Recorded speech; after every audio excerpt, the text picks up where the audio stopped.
नहीं, one of the freebies what Rahul was mentioning a while back is also about, जैसे हमने महाराष्ट्र में देखा कि टोल बंद कर दिया गया, जो इंपॉर्टेंट रोड्स थे मुंबई एंट्री पॉइंट्स के, वो रोड बंद कर दिए गए. You are never in support of closing down the toll on any of the roads.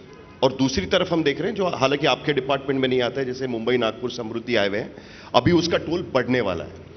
तो ये कैसे आप हैंडल करेंगे? क्या ये भी कल उठकर सवाल उठेगा कि टोल प्रॉमिस के लिए, पोल प्रॉमिस के लिए टोल बंद करना चाहिए वगैरह, इस तरीके के भी सवाल उठ? मैं 1 अप्रैल के पहले ऐसी पॉलिसी डिक्लेयर करने जा रहा हूं जिससे आप जिंदगी भर कभी टोल का सवाल नहीं पूछोगे और लोग कोई तकरार नहीं करेंगे, इतना कंसेशन मिल जाएगा. तो आप नेशनल पॉलिसी लाएंगे? हाँ, बिल्कुल तैयार है. माफी नहीं होगी, लेकिन भरना पड़ेगा. अभी कुछ ज्यादा नहीं बताऊंगा क्योंकि पार्लियामेंट शुरू है. पर आप खुश हो जाओगे इतना बता दो. आप कह रहे थे नितिन जी कि क्या डॉक्टर जयशंकर से ये सवाल पूछा, आपके आंसर सुन के लग रहा है कि सबसे बड़े एज डिप्लोमेट तो आप ही बने हुए हैं आज. You know, one last question before we get to the awards. Nitin ji, you know, a lot of top Indian businessmen come and consult with you, ask you for your views on different things that are happening. You know, at a time when there is so much global turmoil, especially on the issue of tariffs, with what President Trump is doing, what's your advice to India Inc. and everyone sitting here about how to navigate these choppy waters? The level of tariffs that get imposed are not known. You're having to deal with a lot of uncertainty. The theme of this conference is Bookonomics. So what do you think India Inc. should be doing at this moment to try and use this uncertainty and convert it into an opportunity? देखिए, समस्या तो है और जयशंकर जी मुझसे ज़्यादा अच्छे जानते हैं.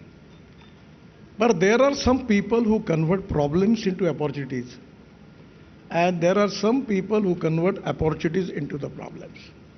समस्या चलती रहेगी. जयशंकर जी उसके लिए कैपेबल है, वो सुलझाएंगे. पर मैं एक बात बताता हूँ. छोटे, मैं एमएसएमई का भी मंत्री था, तो उनको एक बात कहता था, proven technology, economic viability, availability of raw material and marketability of the finish product. आप अगर प्रूवन टेक्नोलॉजी के साथ वर्ल्ड क्लास क्वालिटी अगर देते होंगे और आपकी कॉस्ट, आप वर्ल्ड की कॉम्पिटिशन में टिकने के लिए कॉम्पिटिटिव रहती है, तो कोई कुछ भी करे, हमारा माल चलने वाला है. मैं किसी को इशारा नहीं दे रहा हूं, कुछ कह नहीं रहा हूं, पर क्वालिटी अगर बेस्ट है, डिजाइनिंग अच्छा है, तो मुझे नहीं लगता कि हमें कोई प्रॉब्लम है. पर यह समस्या है कि कितनी ड्यूटी किसके देश पे कितना लगाना, ये सब अभी एमएसएमई के लोग भी मुझे मिल रहे हैं, इंडस्ट्री वालों को भी है, क्योंकि हम बहुत से देशों में लोग एक्सपोर्ट करते हैं. तो मुझे लगता है कि इसके भी प्रॉब्लम सॉल्व हो जाएंगे. और अभी लोगों को जितना डर लग रहा है, शायद मुझे लगता है उतना नहीं होगा. Always think for the best and prepare for the worst. That is to be the best policy. 2047 के लिए, 2047 के लिए एक मेगा प्लान की भी बात की थी आपने, तो उसको लेकर आप किस तरीके से आगे बढ़ेंगे? क्योंकि 2047 की बात निकली है, तो उस मेगा प्लान को हम कब देख सकते हैं? सर, मैं मेगा प्लान की बातें नहीं, मेगा प्लान ही करता हूं, और आपको बताते हुए मुझे कोई संकोच नहीं होता. मेरे पास पैसे की कोई कमी नहीं है.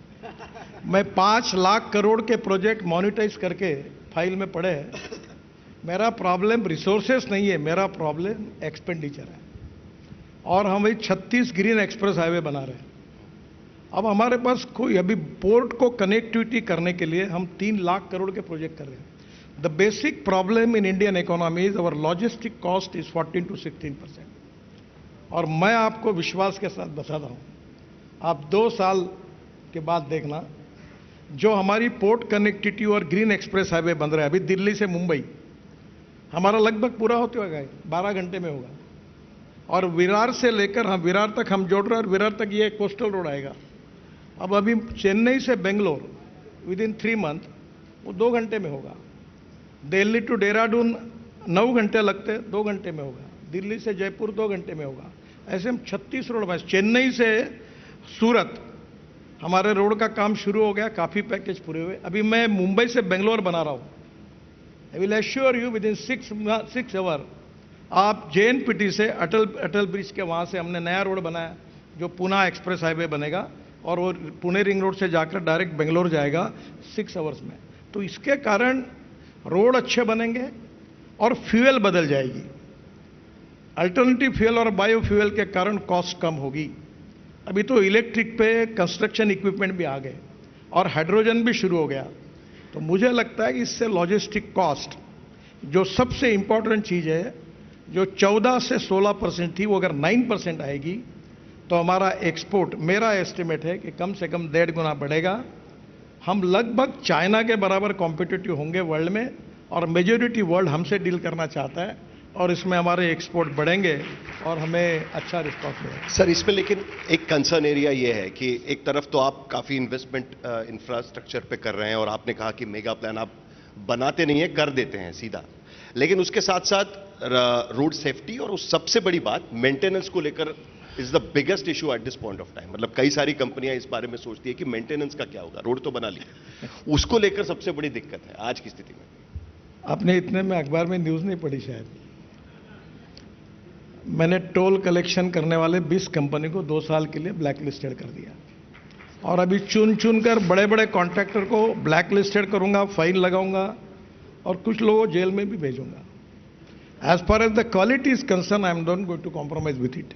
पर एक बात जरूरी है, जब नई नई टेक्नोलॉजी आती है, ट्रांसफॉर्मेशन होता है, तो पहले ट्रायल एंड एरर होता है। तो कभी कभी थोड़े बहुत प्रॉब्लम है, पर हमें एक चेक करना पड़ेगा कि मिस्टेक्स बोनाफाइड है कि मेलाफाइड है। और हम लोग अभी कल ही मैंने फाइल पर साइन किए कि हम नेशनल हाईवे में अब ऑल टाइप ऑफ जितने मैक्सिमम आइटम्स हैं मैंडेटरी कर रहे हैं प्रीकास्ट, वो साइट पर नहीं बनेंगे।